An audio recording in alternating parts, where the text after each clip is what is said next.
A manhunt is underway after nearly a dozen inmates broke out of jail in New Orleans, including some that are charged with murder. Fox's Bowen Kedrowicz is in New Orleans with the latest. One of the 10 inmates that escaped is back in custody. Now, this all started during an early morning routine roll call at the Orleans Parish Jail.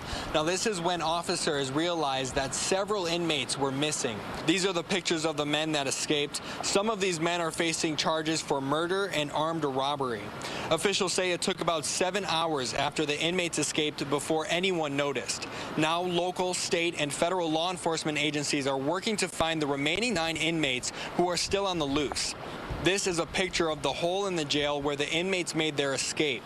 Written above that hole shows "Too easy," "We innocent," and some profanity written on the wall next to the hole. The hole was broke open behind a toilet. Orleans Parish Sheriff Susan Hudson says toilets cannot be removed from inside the cell. She believes the inmates likely had help from someone within the sheriff's department. Department officials say 3 employees have been suspended as the investigation continues.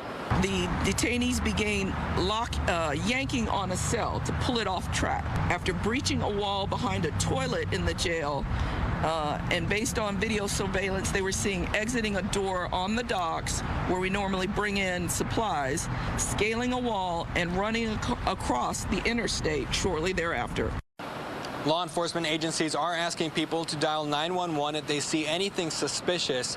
They also say that anybody who helps these inmates will be charged. In New Orleans, Bowen Kedrowicz, Fox News. Former FBI Director James Comey may soon be getting a visit from Secret Service agents. They want to know more about a now deleted social media post, and some are taking it as a veiled threat against President Trump. Fox's Rebecca Castor is at the White House with more. A social media post is causing quite a bit of trouble for former FBI Director James Comey.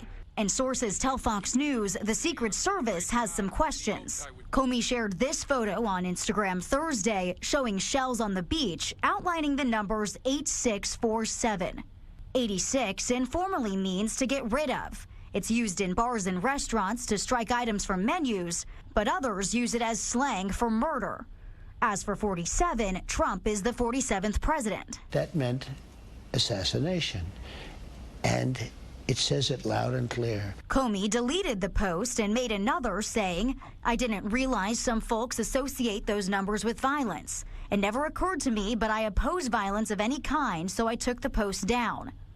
But Trump isn't buying it. He knew exactly what that meant. A child knows what that meant. And after 2 attempts on Trump's life last summer, a criminal investigation could be coming for Comey. We cannot allow people to get by without being held accountable for this kind of public call to assassinate the President of the United States. Comey and Trump have a complicated history. The president fired Comey during his first term while he was investigating Russian meddling in the 2016 election. But the White House says Comey was terminated because he mishandled the Hillary Clinton private email server investigation. Secret Service Director Sean Curran will lead this investigation. He's credited with saving the president's life after Trump was shot at a Pennsylvania rally. At the White House, Rebecca Castor, Fox News. Justin Bieber is now breaking his silence on his former mentor, Sean Diddy Combs. This comes as testimony continues in the rapper's federal sex trafficking trial. Fox's Nate Foy has the latest from court.